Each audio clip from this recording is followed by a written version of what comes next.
I was president of Sony Computer Entertainment Europe at the time that PlayStation was launched, and of course when Tomb Raider first appeared on the scene. We didn't know too much about it. We heard the name first and thought it was kind of an interesting name, and then heard that there was a girl in it, the star, with a big adventure through caves and encountering some pretty scary creatures. But beyond that, we didn't know too much. We thought it was kind of interesting. There was a lead character, heroine, but beyond that, we waited to see what would happen. And of course, the rest is history. Well, we thought it was exciting. There was mystery, there was intrigue. The idea of going into caves and through ruins was not a common thing in games. And especially with her kit, you know, and her health meter, and the challenges she was facing, and the fact that she was a girl, it just captured the imagination, and it was a lot of fun to play for everybody, not only guys but girls too. Well, I hadn't actually worked on any professional games whatsoever at that point. I've been programming since I was 13, but I basically was straight out of university. I'd actually stayed on at university. I did an engineering degree. And I realised I didn't want to be an engineer. So then I did a PhD and I did kind of artificial intelligence. Spent a lot of that time actually playing games and thinking, actually, maybe there's something I could do here. You know, games were getting more sophisticated, I thought. So I applied for a few jobs in the games industry at the end of that, thinking, oh, maybe they want someone who can do AI. And Core was one of the places that interviewed me. And yeah, I took the job and came along. So although I'd written a few sort of simple games in my spare time, they were nothing like the kind of thing that, you know, you do in the professional games industry. So it was my first job basically in the games industry. With regard to the movie deal for the property, Paramount stepped up and made a very aggressive deal. Their intention from the get-go was to make the movie. They made an aggressive deal. And so there's an aspect of the deal that seems to come up. I've read about a lot online, and it's been covered in the press a little bit about the controls that eidos had, there were 3 stipulations in the deal that eidos was concerned about. They were, and I remember 2 of them. I don't remember the third. One, no full frontal nudity, and Lara couldn't be seen smoking a cigarette. I don't remember what the third was, but none of them seemed like impediments to bring the character to the screen and making a good movie. We've brought Toby Gard back on for Tomb Raider Anniversary to help flesh out the storyline from the original game. The original Tomb Raider had an interesting storyline, but it was one that was slightly obscured by just the production qualities that they had at the time. As it's been a decade, we've had time to improve our storytelling techniques, and so with Tomb Raider Anniversary, we were really trying to flesh out the original storyline, provide more backstory for all the characters, and sort of show the players what the motivation is for all the characters, so they really understand how deep the original story was, and sort of it's the final retelling of it to its full fruition, you know, full extent of what we wanted to say in the original but couldn't.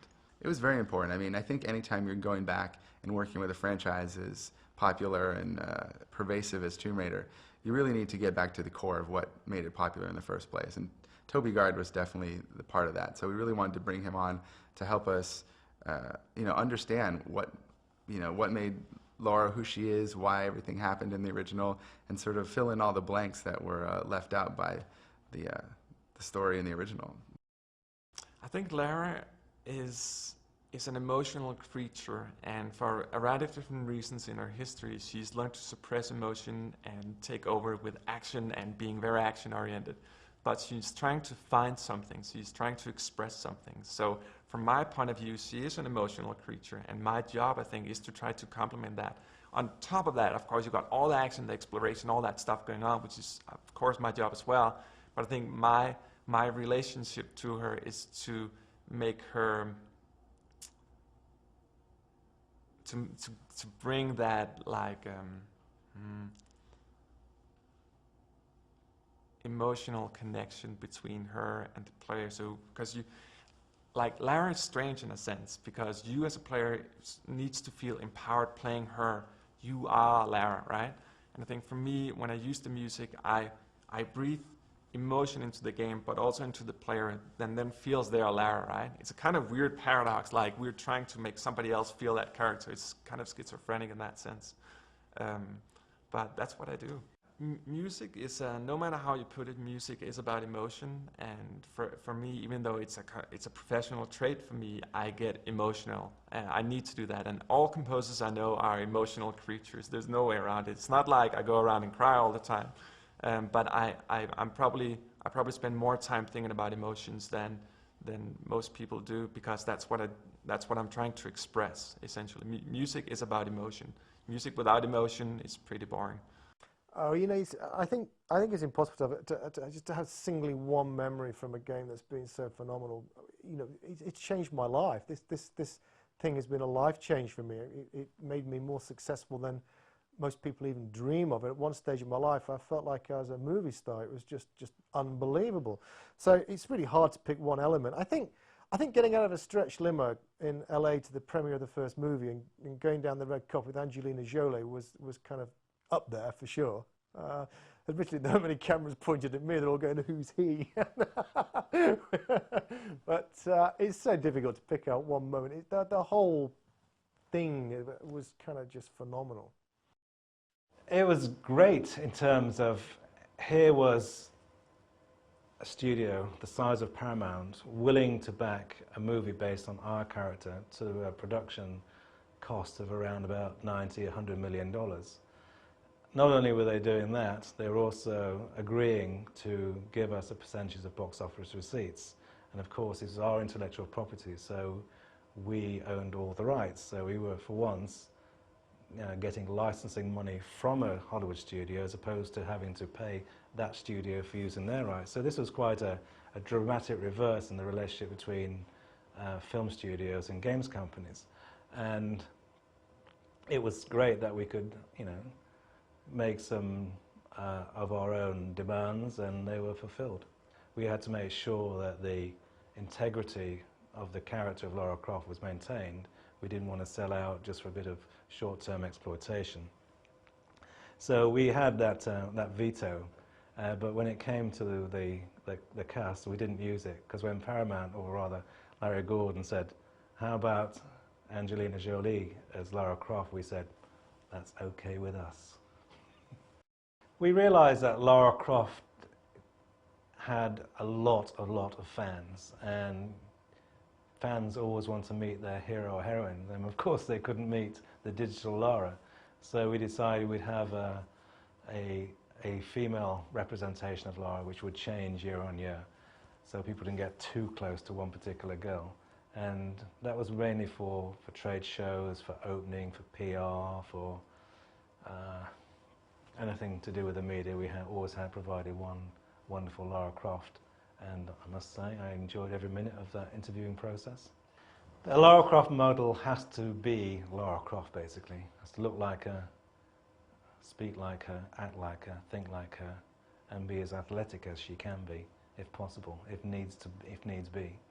She can't disappoint. She can't do anything that would make a consumer think, that's not my Lara. My Lara wouldn't do that.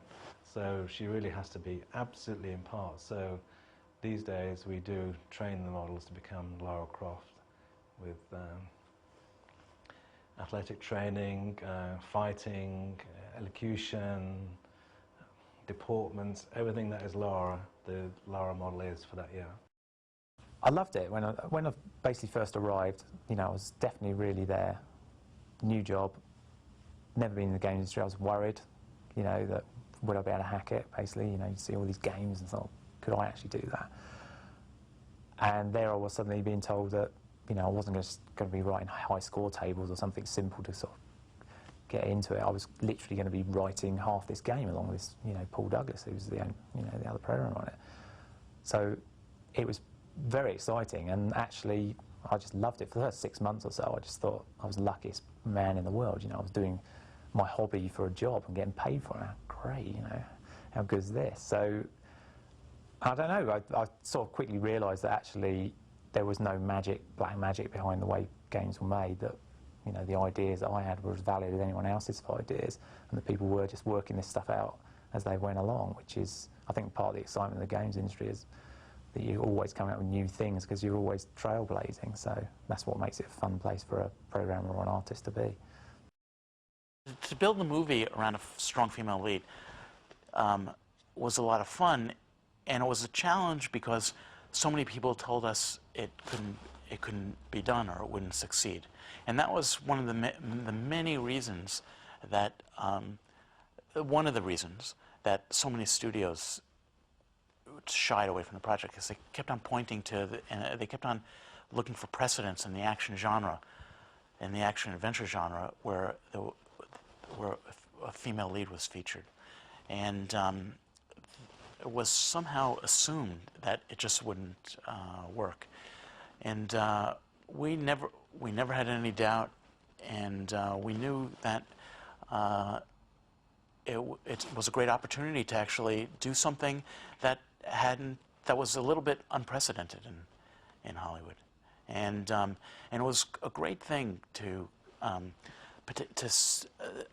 there are some really committed fans to the games and to the there are some really committed fans to the games and to the movies, and a lot of the fans are young women who had never had the opportunity to see a woman in that kind of role, and they were, and the reaction to that was really exciting. Yeah, well, actually, the reality is TR1 is my favourite one of the franchise, mainly because, I mean, it was very much like my baby, really, and then I think that we had so much space at that point because it hadn't been explored. The whole concept, it was a blank slate for us. So we were able to pull in like a lot of good ideas, and all of the ideas were new and fresh. There wasn't a situation, you know, as the games went on, you know, there are certain things you can't do anymore. You know, the obvious stuff is kind of being used up already. And in TR1, we just had this massive open area that we could just pull on to create, you know, whatever we fancied, and it was very exciting to just be able to jam as much as possible in that first game, and I think that's why it stands out for me anyway. So the inspiration of the game, it was twofold. Obviously, that you've got the Indiana Jones type influence, but a game that Toby was a big fan of was Prince of Persia, the early version, not the more recent one, which had very nice animation. He was an animator, and he just wanted to do a sort of 3D version of this smoothly animating. And in that game, the character runs around and jumps across things and has to avoid traps. So he was kind of combining the two things. So those are really the inspiration. I think Indiana Jones, well, just the basic idea, that first part of the first movie, where he goes in and the ball rolls down after you. I mean, we had a little homage to that in the game. One of the levels had a ball, you know, we had the rolling balls that came after you and things like that. It was that kind of thing. It was just, that was a cool idea, leaping around inside a tool, swinging about the place and avoiding the spikes and things. So those are the real influences. I think the reason we attempted to kill Lara off was because we really thought we'd exhausted what we could do with the franchise, you know, on that machine, and we were assuming we were moving to the next gen. So, you know, we would all huddle around the machine when they had the scripts, and then they say, "Oh, we've just finished the latest cutscene." So we'd all huddle around the machine and, you know, pass judgment on it. And obviously, seeing Lara falling down a gigantic hole in the middle of the pyramid was quite a joyous moment. So we all, you know, went for a few pints and celebrated the death of Lara. But she came back and got us, you see. So, you know. I think that there should be a third Tomb Raider movie. I think the license is there, it's now been resurrected, and the success gives it all the attributes for the film company to use as a platform to credit a third Tomb Raider movie. So I think it should be done, and let's hope it will be done, because it's a great continuation of the brand franchise as such. What I like to see in the Tomb Raider movie in terms of storyline could be a combination of further tasks and adventures that Lara encounters, but also as well maybe flashbacks to where Lara came from, flashbacks to maybe the young Lara Croft, and therefore leading into Lara Croft and Tomb Raider as we know it today. So I think that the franchise lends itself to pre-sequel messages, pre-sequel storylines that can lead into the sequel storylines. But let's hope that there is a third Tomb Raider movie, because I think the franchise is right for it. Angelina and Tomb Raider movies, it's hard to separate them. She's the perfect actress for that movie. And it's really interesting and funny that in market research we've done, we've asked consumers the question, you know, what do you relate Tomb Raider to? And one of the top answers has been Angelina. So she really has done an awesome amount for the brand. So you ask yourself the question, you know, should she be in Tomb Raider 3? Is she right for Tomb Raider 3? I think that she is, and I think it'd be a great continuation story if she does continue to play the role. And let's hope so, because I think it was a fantastic casting by the film company. I think that the idea came from 10 years, it's been 10 years since making the original Tomb Raider. And I think that the idea started moving around eidos, that they wanted to celebrate it in some way. And then from my point of view, what was interesting about remaking it was the ability to enrich in the original story, which, like, the key is we don't want to change what's going on, what the original story was about. But from my point of view, what's interesting is that people interpret the original story in different ways because it was told so briefly. It was very only lightly covered what the story was. And if you look on Wikipedia, or last time I checked, someone has written what, you know, the synopsis of the TR1 story is, and it's totally wrong. It's just, you know, they've interpreted it utterly differently than what we were trying to actually tell the story to be. So, so this gives us an opportunity to actually tell the story that we were trying to tell in the first place, and also to sort of put a bit more emotional resonance into it. And that actually, to me, is the most interesting reason for doing it. Oh man, there's a ton of points from the original game that we really want to keep. The way Lara looks, the different locations that she goes to, you know, all the enemies that she fights. There are lots of little things. The way the inventory system worked, the music is a huge part of it.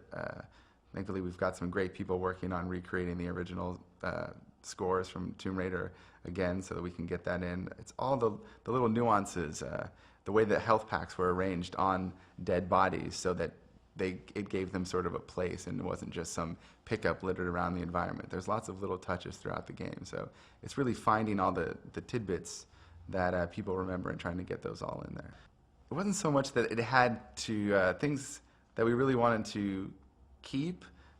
There's a lot that we wanted to add so much. There wasn't so much we had to get rid of, other than maybe some of the repetition of the way the puzzles worked. There was a lot of switches, and that was about it, switches. So we wanted to keep switches in there because people remember switches, but we really wanted to expand on it and give them more options. So it was really more about adding to it and less so much of taking things away from the original. So we really wanted to give fans of the original some new things with this game. So we've taken all of the gameplay that was there in the original, which was hanging off of ledges and jumping over gaps and fighting these animals with your dual guns, and we've added in a lot of the gameplay from Tomb Raider Legend that people liked.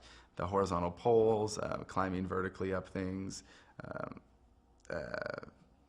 We've added the grapple back in, and there was actually a grapple in Tomb Raider 1. It was only in the opening cinematic, but we felt that, you know, Lara had it there in the cinematic. We should give it to her for the whole game, and it's really opened up a whole lot of new gameplay possibilities that we couldn't do before, so it was good. I think fans are expecting a lot out of Anniversary. Both, they're expecting us to create a game that's true to the original game, and also a game that's as fun to play as any other game on the market these days. So really it's a challenge to mixing the old and the new. Well, I know everybody loved the first game, of course, and then as the franchise went along, I think there were choices made that sort of disinterested a lot of the fans, and so there was, a fair amount of change over the course of the franchise. With Tomb Raider Anniversary, we were really trying to get back to the core story about why Lara does what she does and who she is, and tell that in the best way possible. Oh, the biggest challenge of remaking Tomb Raider is remaking Tomb Raider. I mean, the game is huge and has so much nostalgia, just with every aspect of the game, from the way Lara looks to the environments to the music, the combat, all the enemies. Everybody remembers so many of the little pieces of Tomb Raider that made it what it is. So it's really recapturing everything we can from the original and making the new version of the original Tomb Raider as nostalgic as we can, so that people get all of the pieces that they remember out of it. Well, to be honest with you, we worked so hard towards the end of Tomb Raider that I actually made myself very ill, and I missed the very last couple of weeks of the development because I was kind of laid up in bed. It was a very strange feeling coming out of what had become like more than a full-time job. We just lived at that studio for the end of the game, and actually through most of it. I remember feeling just dazed and confused coming out of the development because it had been such hard work. And then I remember going down to the game shop in the high street and standing in a queue and having like the people both ahead of me and behind me holding copies of the game and talking about how excited they were to be playing it. And it was just this really strange feeling of realizing that, it actually was going to be pretty majorly successful. And then I remember when it reached #1, which took a while actually. It was a slow build to reach #1, and we were like, "Wow, made a #1 game!" But then it just stayed there for months and months. It was insane, and it began to just become, difficult to comprehend after that. My favorite part of the game is probably everyone's favorite part of the game, at least from what I understand from talking to people. It's the T-Rex encounter. It was the moment in the original Tomb Raider that most blew people away. So, in a game that blew people away, it was the event within that game that everybody remembers. So we're doing our best to do it justice in this remake. And the first Tomb Raider was a great game, so you take that and you make it better, you make it modern, you make it, what we can do now with consoles, and you've got a great game that's being made relevant again and fun to play again.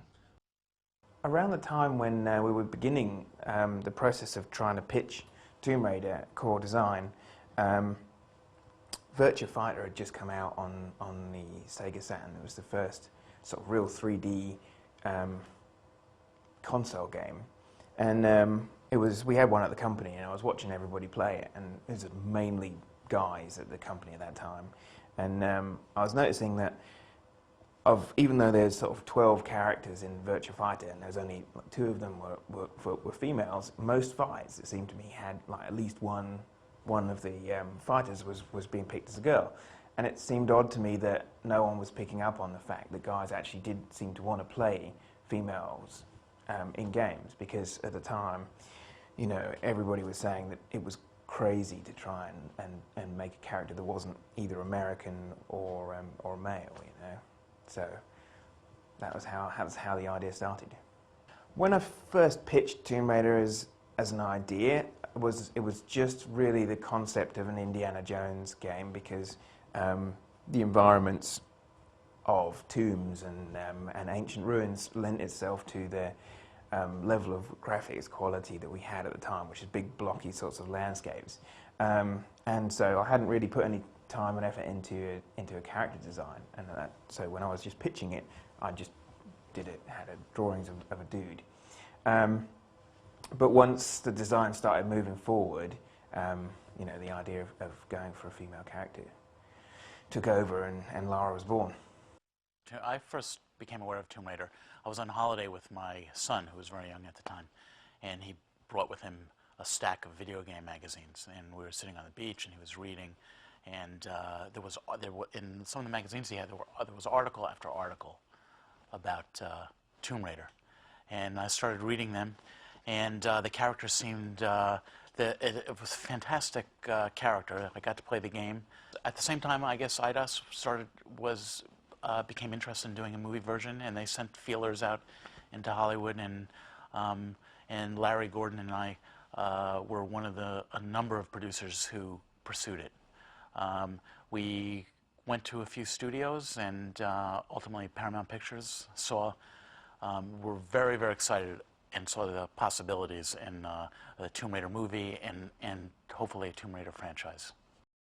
Tomb Raider, I think, helped some of the players in the early days, which were initially hardcore gamers, lighten up a bit, invite their parents in to watch them play, invite their girlfriends or the sisters in to watch them play.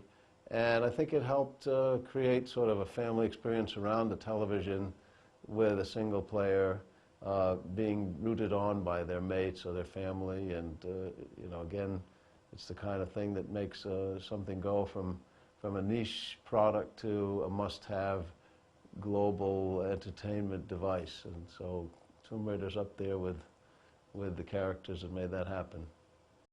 A success like Tomb Raider becomes sort of the holy grail of anybody setting out to write a game. They know that something has changed the world the way Tomb Raider did. They know that something has sold and made a lot of money for its creators the way Tomb Raider did, and they all aspire to that. There have been a few that have come along and moved in that direction in the subsequent generations.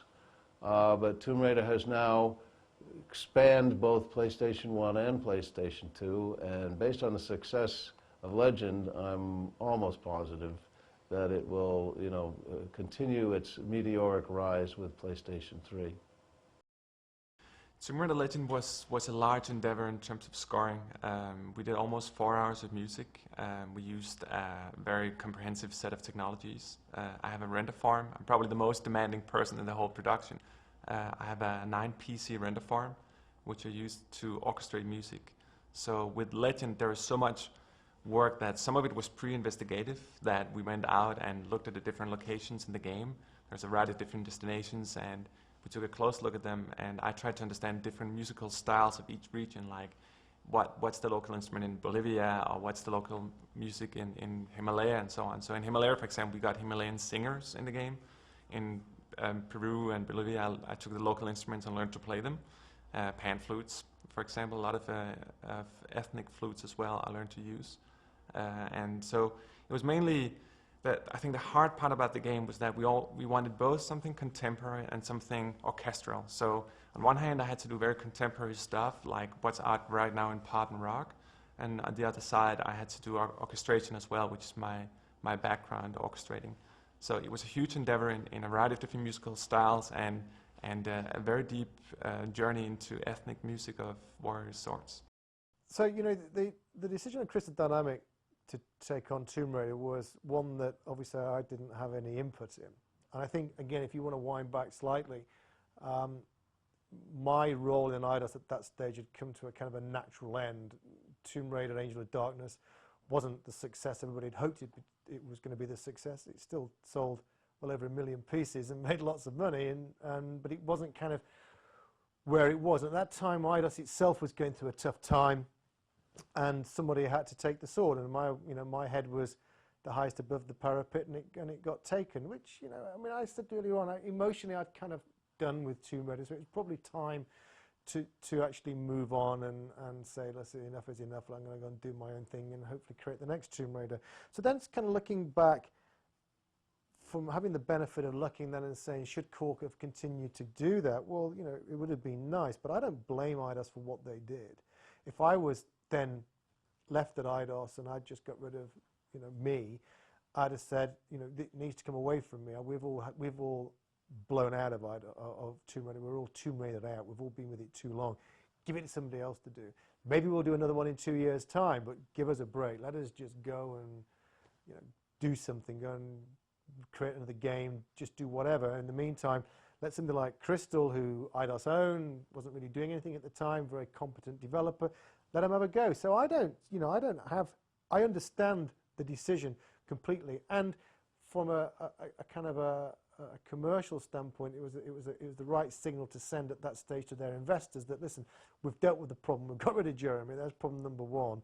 We're going to take the product away from core, so we're going to take it to Crystal, utilize Crystal, which is a very expensive facility, but because it's expensive, they're going to do a great job, and they're going to do this. And so it kind of all played quite nicely into the big, bad, dirty world of commercialism, which is where on the creative side of any video gaming is tough, because you don't want to know about commercial sides. You just don't want to give up your kind of your birthright. So, you know, I don't have an issue. I would have done the same. Character was always meant to be sexy only because of who she was, right? Just through what she does. Just being a very cool and in control sort of person who's very competent, very demure, right? These sorts of things make her attractive. And I don't think that the character, right, would ever get into like Maxim style poses, you see. I don't think that she's the sort of character who would overtly use sexuality, right, to get her way. I think that she's above that. She doesn't care. She's just get on with what she's supposed to do. So some marketing stuff, and a lot of people generally just want to show her in like you know, more sexually overt poses and clothing. And I think those things are just bad in general and weaken who she is, right? So I wasn't very keen on a bunch of the things that were done of her sort of lounging around half naked and so forth, which I think that, you know, that's just not Lara Croft. So I think that there's a lot less of that going on these days, which is good. Well, the biggest challenge when you change Lara's look is you get a room filled with people, both men and women, putting on the table their idealized woman. So you find out some people, you know, are very particular about hair. Some people are particular about eyes. There was one person who had an issue with her knees and still maintains an issue with the new Lara's knees to this day.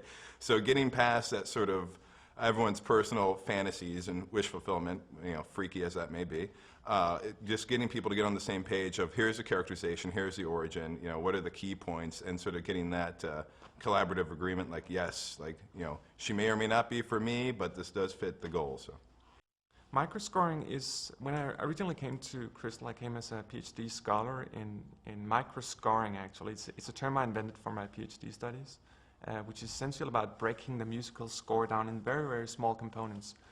One of the problems we have in games when it comes to scoring is that, first of all, games have a hard time conveying emotion, which I think is one of my key roles as a composer. But we also have a hard time getting the music to complement the game experience. So when you move around in a game environment, the music will normally just be static, like, all right, it's dangerous, we have dark music going on. But for me, it's more important to have music that adapts to whatever change there is in the game. So if you start running in a specific space, or if there's change in atmosphere, whatever, or in light, or anything small happens, that needs to be complemented. Just as a motion picture, you know, when you watch a movie, you'll just see things happen as they go along because you score it and everything is prefixed. So as a composer, you can say, now they're moving there, and you can do that. But with a game, you don't know because the player will do whatever he wants. So the thing we try to envision is how to break the score down in very, very tiny small scores called microscores. And these scores will be like put together in real time as the player does different stuff. So for example, in the next games we're working on, and that goes for Levin as well, if you look at a particular thing in the game, there'll be a score for that just by turning your head around. Or if you start moving fast, there'll be a score for that. So we have a variety of different small micro scores that adapt to the player and what he does. So we'd been working on Tomb Raider at that stage for probably 8 or 9 months, so we were well into development. So, you know, the initial reaction was awesome. I can show you. I think we actually kept it, or my brother did. When we sent the game to get it approved by Sony, you have to send them a game overview, and they then approve the concept. So we got an approval from the European arm of Sony. We sent the same thing to the US, and that was just basically a kind of a 4-page overview of Tomb Raider. It's going to be an action-adventure, third-person, female character. They rejected it. They actually turned it down. So we just persevered and kind of ignored it, to be honest with you. And I still see the guy that turned it down now, and I still remind him of it and say, you know, remember turning Tomb Raider down, you muppet. And it was, they saw, in the end, they saw the benefits of the game, obviously. And then, you know, that was turned down at a very early stage. Once we got a great demo of the game and people saw this, what they actually, I think what people first and foremost saw was the 3D technology. And then they saw it was like, oh, it's got this girl in it who's got big boobs and looks great. I mean, it was the actual visual impact of on screen was so different to anything else you'd seen. So when you saw that, you kind of taking it all in was you know, it was just awesome. So I think one of the things about Lara that makes her sort of more difficult for other people to make a character like her is, I think, you know, primarily because she was an attractive woman in the first game. Sort of, she was a babe, hot, right? And so, but the game was solid. And so a lot of people jumped to the bandwagon, well, I put a hot chick in my game and, you know, press button, instant million unit success, right? But a lot of times the games weren't so hot. So, you know, and since she sort of trailblazed, if you came up with a hot female character, no matter how good your game was, it was, oh, exploitation, you know, or you're trying to be a Tomb Raider game. So she set a bar that was pretty hard, I think, for a lot of people to hit in terms of you had to come out with a high quality game and just happen to have an attractive looking, you know, lead character. I mean, of course, a lot of stuff gets said about, oh, attractive female in games, but even the guy characters look pretty, you know, I guess hot if you're into such a thing. But I think that's the big reason. So she hit first, and it was a mixture of that and just, you know, quality. So I think Tomb Raider, I think from a game standpoint, in spite of sort of, you know, a bit of the blown out of proportion early Lara Croft models, I think it would have been a solid game. I definitely don't think it would have been such a cultural or sort of media bonanza. I think it would have been as successful if she was a little toned down. But if you actually go back and you look at the first Tomb Raider, she was pretty, you know, sedate might be too much of a word, but, you know, within the realm of reality. And, you know, she sort of changed a bit in a couple of games, but I definitely think a toned down Lara would still have been as much of a success. But certainly, you know, replace her with, you know, Lara Croft, and no, not so much a big a success. The best memory of launching Tomb Raider 1 was at E3 in LA, right at the very beginning, when we were there and we were unveiling the real Lara to the audience as such. And I remember being backstage, as you can call it, backstage in our booth with the first Tomb Raider lookalike model that we brought on board, and ready to walk out with her in front of what appeared at the time thousands of people. I'm sure it was hundreds. But the moment in time it was hundreds of people in the audience there. And bringing her to the stage and basically unveiling her for the first time. And that was a magical moment. The reaction to the crowd was just like mind-blowing, never to be repeated again, experience as such. And to me, that was just an awesome part of the overall campaign that we put in place. Number one, it wasn't really to change her look, you know, that the goal was to just kind of update her, just kind of take full advantage of what a PS2 can do, and what that would mean for her. So we actually, one of the first things we did that was really interesting is we took all the images of Lara Croft from the previous 6 games and lined them up, you know, the whole body and her face, and just kind of looked at, okay, what's the direction this has generally gone in, what are the consistencies over that period. And we just identified those and then just said, okay, now how great can we make her look using the full power of the PS2 and then the Xbox 360 and every other SKU we put her on. Probably the biggest challenge was developing consensus. You know, we had a lot of people who cared a lot about what the final result was going to be. I mean, as you can imagine, just about everybody has an opinion on what would look good and not look good, and what Lara should look like, what she shouldn't look like. So you know, there's a lot of passion behind it, and that's always, you know, it's a challenge and a blessing. But when we were done, you know, everyone felt like, okay, that's it, there she is. If you've never played Tomb Raider before, what you'll get, number one, is a kick-ass main character. someone who's extremely mobile and can shoot from just about any situation, and frequently has to. You'll get a lot of, in Tomb Raider Anniversary Edition, you'll get a lot of animals, wild animals, that are going to be a little angry with you for coming into their space that you'll have to fend off quickly and skillfully. You'll get ancient tomb puzzles with the ancient mechanisms that you have to overcome and solve and put back together in many cases in order to proceed through the game. And you'll get just, you know, at its core, you're going to get a lot of exploration. Everywhere you go is going to feel new. You know, everywhere you go is going to feel like you're the first person who's been there in a long time, and you're going to be alone in these empty, old, ancient spaces, trying to figure out how to get to the next step of the mystery, the underlying mystery you're solving. There will be some surprises. You know, the main thing is kind of the interesting stuff that comes up when we try to marry the new mechanics that we've developed for Tomb Raider with your memories of Tomb Raider Anniversary. And, you know, I think in most instances, if not all instances, what you'll find is you're going to get your memory, you're going to get your nostalgia, you're going to get those locations you remember, those encounters you remember, but they're just going to be executed at a much higher, you know, kind of production level. And all the puzzles, all the traversals have been rethought to make sure that we preserve the spirit, but make them as compelling and deep as we can make them. So